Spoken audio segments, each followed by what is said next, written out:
क्या आपके घर में बरकत नहीं हो रही? क्या पैसा आता है पर टिकता नहीं? क्या लाख कोशिश के बाद भी घर में नकारात्मकता महसूस होती है? इसके पीछे का कारण आपके घर के मंदिर में ही छिपा है, आपके द्वारा रखा गया जल का पात्र। अगर आप सही धातु के लोटे में सही तरीके से जल रखते हैं तो वो पानी रात भर में दैवीय ऊर्जा से भर जाता है, जो पूरे घर की नकारात्मक ऊर्जा को सोख लेता है। लेकिन अगर लोटा खाली रह गया या गलत जगह पर रखा तो ये आपके घर में अकाल जैसी स्थिति पैदा कर सकता है। आज हम आपको मंदिर के जल से जुड़े वो 10 गुप्त उपाय बताने वाले हैं, जिससे धन, स्वास्थ्य और पारिवारिक शांति आपके जीवन में वापस लौट आएगी। वीडियो को अंत तक देखिएगा, वरना आप वो चमत्कारी उपाय मिस कर देंगे जिससे आपकी तिजोरी का मुंह हमेशा भरा रहेगा। आज जो बात मैं आपको बताने जा रहा हूँ वो आपकी किस्मत को पल भर में पलट सकती है, इसलिए इस वीडियो को आखिर तक जरूर सुनिएगा, क्योंकि अगर आपने बीच में छोड़ दिया तो शायद ये आपकी जिंदगी की सबसे बड़ी गलती बन जाएगी। आप लोग हर बार वीडियो को पूरा नहीं सुनते, फिर कहते हैं हमें फायदा क्यों नहीं हो रहा। जब तक आप श्रद्धा से नहीं सुनेंगे, ज्ञान का असर अधूरा रह जाएगा।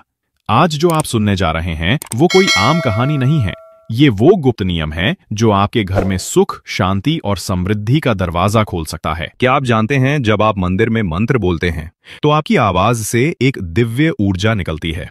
वो ऊर्जा उस जल में समा जाती है और यही साधारण जल बन जाता है अमृत समान। देखिए, मंदिर में रखा हुआ जल सिर्फ एक परंपरा नहीं है, ये एक एनर्जी का पावर स्टेशन है। जब आप तांबे या पीतल के लोटे में जल भरकर अपने इष्ट देवता के सामने रखते हैं तो वो लोटा चुंबक की तरह घर की सारी नकारात्मक ऊर्जा को सोख लेता है और घर में पॉजिटिव एनर्जी भर देता है। लेकिन रुकिए, सबसे बड़ी और खतरनाक गलती यही होती है, वो लोटा कभी खाली नहीं रहना चाहिए, क्योंकि खाली पात्र को शास्त्रों में अशुभ माना गया है। खाली लोटा सीधे सीधे आपके घर में अकाल और दरिद्रता का बुलावा है। अब सबसे बड़ा और जरूरी सवाल, वो जल जो एक रात मंदिर में रहा, सुबह उसका क्या करना चाहिए? कई लोग उसे फेंक देते हैं, लेकिन ये बहुत बड़ी भूल है, क्योंकि उस जल में देवताओं का आशीर्वाद और करोड़ों मंत्रों की शक्ति भरी होती है। तो अब जानिए उस जल के 3 जादुई उपयोग जो आपकी किस्मत के ताले खोल देंगे।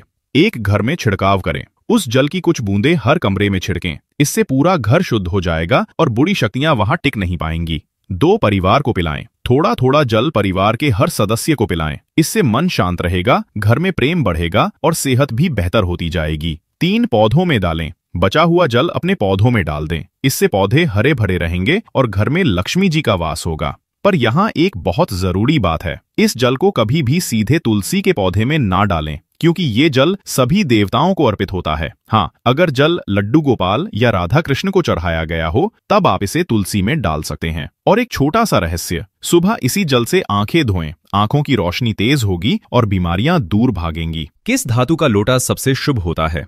तांबे का लोटा सबसे उत्तम माना गया है। क्यों? क्योंकि तांबा अपने आप में एक जादुई धातु है, उसमें रखा जल रात भर में ही अमृत जैसा बन जाता है।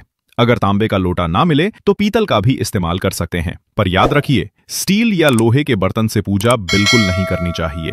और एक बात जो लोग नहीं जानते, लोटे को कभी ऊपर से ना पकड़ें, हमेशा नीचे से आधार पकड़कर जल भरें।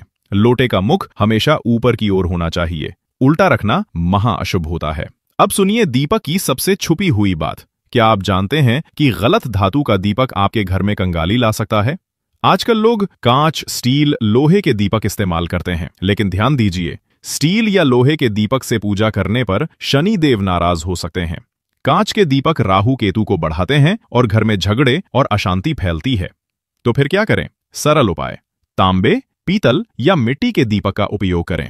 मिट्टी का दीपक सबसे ज्यादा पवित्र है, क्योंकि वो धरती माता से जुड़ा होता है। दीपक में हमेशा शुद्ध रुई या मोटा सूत की बाती डालें। रंगीन या सिंथेटिक धागों से बना दीपक नकारात्मक ऊर्जा फैलाता है। दीपक को पूर्व दिशा में रखें तो आयु बढ़ती है और उत्तर दिशा में रखें तो धन की बरसात होती है। अब सुनिए सबसे शक्तिशाली मंत्र जो आपके घर में कभी पैसों की कमी नहीं होने देगा। सुबह नहाने के बाद मंदिर में बैठकर सिर्फ 11 बार जाप करें। ओम श्रीम ह्रीम क्लीम महालक्ष्म्यै नमः।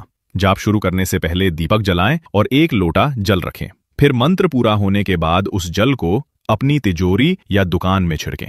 ये मंत्र मां लक्ष्मी और कुबेर दोनों को प्रसन्न करता है। ऐसा करने से धन की हानि रुकती है और नए आय के स्रोत खुलते हैं। और हाँ, तिजोरी में हमेशा तांबे का सिक्का रखें और उस पर केसर का टीका लगाएं। आपकी तिजोरी कभी खाली नहीं होगी। हर शुक्रवार मंदिर में गुड़ और चने का प्रसाद चढ़ाएं और फिर गाय या कौवे को खिला दें। इससे शुक्र ग्रह प्रसन्न होता है और धन लाभ होता है। उत्तर दिशा में जल का पात्र रखें और रोज ताजा जल डालें। इससे घर में पॉजिटिव एनर्जी बनी रहती है। अगर कोई व्यक्ति लंबे समय से बीमार है तो मंदिर में रखे जल की 3 बूंदें रोज सुबह खाली पेट दें। बीमारी जल्दी दूर हो जाएगी। अगर घर में झगड़े हो या तनाव हो तो सबको मंदिर का जल एक एक बूंद पिलाएं। परिवार में फिर से प्यार और शांति लौट आएगी। अगर बच्चे पढ़ाई में मन नहीं लगाते तो उनकी किताबों और स्टडी टेबल पर मंदिर का जल छिड़कें। फिर बच्चों से रोज ये शक्तिशाली मंत्र बुलवाएं, ओम ऐं सरस्वत्यै नमः। इससे याददाश्त तेज होगी और पढ़ाई में मन लगेगा। अगर व्यापार ठीक नहीं चल रहा या नौकरी में तरक्की नहीं हो रही तो हर शनिवार पीपल के पेड़ पर जल चढ़ाएं और सरसों के तेल का दीपक जलाएं। दुकान या ऑफिस की उत्तर पूर्व ईशान दिशा में एक छोटा तांबे का कलश रखें और उसमें रोज ताजा जल डालें। कुछ ही दिनों में तरक्की और सफलता आपके कदम चूमेगी। अगर आपके घर में बार बार रुकावटें आ रही हैं, पैसे टिक नहीं रहे, तो समझ लीजिए पितृदोष है।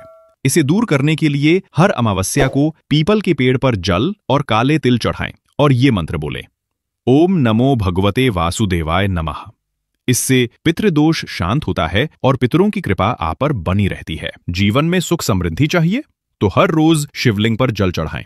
सोमवार को दूध और जल से अभिषेक करें। इससे समस्त दोष शांत होते हैं और जीवन में सुख समृद्धि बढ़ती है। इन सभी उपायों को सिर्फ जानकारी मानकर मत सुनिए, इन्हें श्रद्धा और विश्वास से करें, क्योंकि बिना श्रद्धा के किया गया उपाय बस एक रिवाज बन जाता है, उसमें शक्ति नहीं रहती।